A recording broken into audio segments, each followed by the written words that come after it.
Welcome back to the OHL tonight on your TV. 2-0 the score as the Kingston Frontenacs lead the Peterborough Petes after 20 minutes of action. I'm Dan Malta enjoying the first intermission right now, the first game of the season. We're the lone show in the OHL tonight as well, so a lot of eyes happy to have them. Now let's get to our first intermission tradition, which is the Peterborough Petes alumni update. A guy who recently departed the Peterborough Petes actually could be playing as an overager, Tommy Perdeller.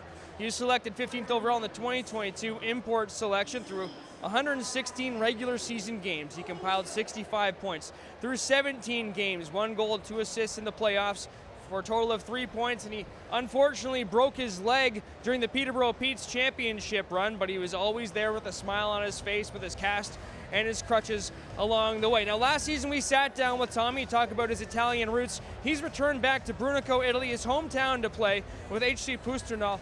Through 2 games, he's got 0 goals and 0 assists. He's got ambitions of representing Italy at the upcoming Winter Olympics. Now, that's the OHL Hockey League over there in Austria and Italy. You might recognize that name there. John Hughes, former first overall pick to the OHL, the 1988-born winger, played for the Belleville Bulls and Brampton Battalion. He's the all-time leading scorer in IceHL. So an interesting OHL connection there as well. Now we'll connect with the guys up in the broadcast booth, Pete Dalliday and Scott Arnold, who have been standing by patiently awaiting the beginning of 2 Up, 1 Down and their debut for the season. Thanks for joining me, guys. Well, hey, as we always say, thanks for having us, Dan. It's a pleasure. It's an honor. This is big. Always a joy. Always a joy. Did you guys catch that interview with Cedric Gandon talking about how far back he's gone with Jonathan Malee? Never seen anything like that. Totally out of character for Jonathan Malee, but what do you think of that fight where he stepped up for his team? Yeah, I thought it was great, and as you were talking to Cedric, he's played with him since he was 5 years old, and said he's seen everything from Jonathan Malee except him dropping the gloves, and yeah, I didn't think we'd see that in the home opener from him, but there's only so much you can take, and good for him, wearing that C on his jersey, sparking the team, trying to get things going their way, and I liked it. It was not on my bingo card tonight, that is for sure. A fight by Jonathan Malee in the first period, that is for sure. Speaking of bingo cards, I still wish the Petes would bring back hockey bingo for those people. It is Throwback Thursday that remember hockey bingo back in the 70s and 80s. Yes. You used to get a card, and every time the Petes scored, you could, if it was Mike Ricci, you got B9. But that's unrelated a little bit. No, I did not expect it, Dan, at all, but good for him for stepping up to the plate. Hey, Tuesday Night Bingo on your TV anytime you want to play. Right? Well, yeah, there's that, right? Yeah. But now we got to talk about the OHL media poll and the results of that led through to the OHL power ranking. That's where we're going to start the preseason power ranking. The Peterborough Petes all the way down at the bottom at 19th, the Kingston Frontenacs at 9th. You think that properly represents these two teams on the ice this evening? I think 19's a little high. I see the Petes more middle of the pack, but Kingston ranked 9th, and we see how they're playing against the Petes in this opening game, so there is a bit of separation between them, but I think 19th is a little bit of a slap in the face. We know Peterborough's young this year. We know that it's going to take a lot to maybe pull out some wins throughout the season. It's another rebuilding year, but I don't think that they're going to be that far back. I see them in the middle of the pack for sure. Kingston, I think that's a good spot for them as well, maybe a little higher up. I think they're going to have a good year. I think Mason Vicari is going to carry this team. I see him being if not the best goaltender in the league, one of the top 3 for sure.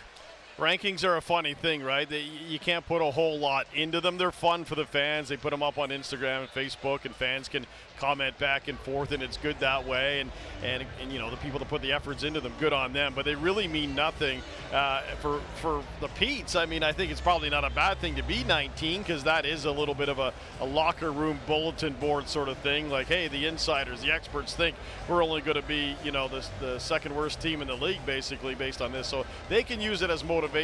If I'm not mistaken, the Petes were rated, I think, number 1 in the OHL last year, that 1 week, and then after that they kind of just took a dive. So I mean, you can take those rankings, do whatever you want with them, but they are fun for the fans and for media alike to kind of talk about, like we are right now. Yeah, I did vote. I voted on. There was the most surprising category. That's actually where I put the Peterborough Petes. They didn't end up being voted as the most surprising, but that's okay. I do think they're a team that has a little bit more to offer this season. Yep. And then when it comes down to who's going to actually win, this is an extreme look ahead. These are betting futures here, but over to the west, it was the London Knights with a major chunk of the vote. I believe it was around 90%. And then the Brampton Steelheads with just shy of 50%. Right behind them in the East, it was the Oshawa Generals at 38.5. I'd say that Oshawa might be the team that's going to come out of the East, but Brampton, Brantford, and Oshawa, the strength in the East is certainly there this season. What do you see coming out of that group of three?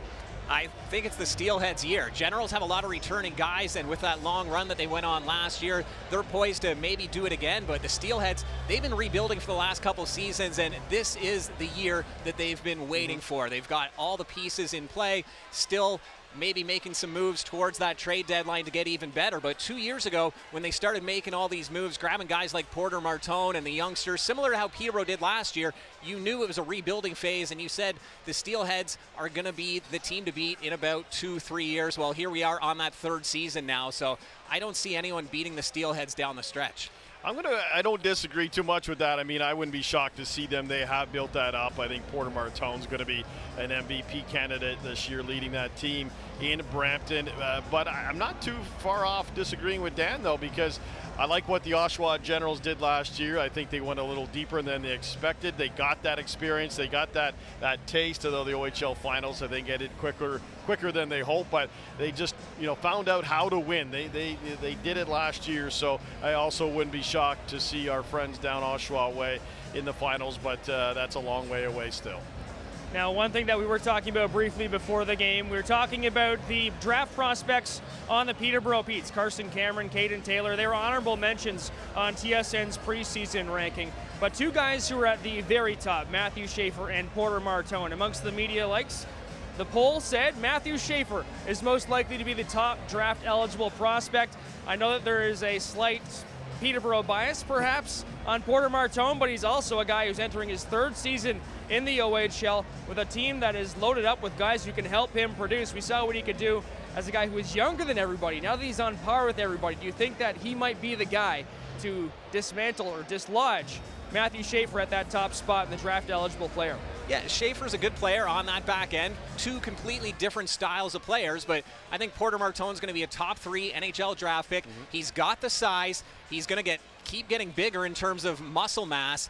You can't teach a guy like that who's got that natural size, that natural ability, a guy who loves to shoot. I can remember working hockey camps with his father, Mike Martone, and Porter would be there showing up at the rink every day working on his shot. And I watched him develop over the years, and I know this guy is so hungry, loves the game of hockey. Everyone does, or else they wouldn't be playing it, but there's just something different about this kid. He's just built in a different way, and he's got so much drive, so much desire, and so much talent, and you can't teach those things, and he's going to go a long way. I don't see anyone in the OHL getting drafted higher than Porter Martone this year. Yeah, and it comes down to personal preference, what team is picking where and what their needs are, whether it be on the back end, forward, whatever the case may be. What I like about Porter Martone as well, yes, he can shoot the puck, but he's got a nasty part to his game. If it's a team that's up at the table like the Philadelphia Flyers, or a team that likes that style of player, or needs, like he just has a mean streak in him, and he gets that. I think maybe even from his mom. I don't know. Like the Porters are a tough. Angela's a feisty basketball player. Yeah, but Mike obviously too as a Pete was nasty in front of the net as a defenseman. So I don't know. You're right, Dan. A Peterborough biased here. Both Scott and I know the family, and I'm sure the Schaefer kid is a great kid as well. We'll wait and see. It's not a bad problem to have two kids like that going head-to-head all year. Could just be Peterborough insight from guys who have seen a lot from Porter Martone. Thanks for your time, guys. We're going to head to break. When we come back, we've got the second period of action. Peterborough Petes and Kingston Frontenacs coming up next on the OHL Tonight.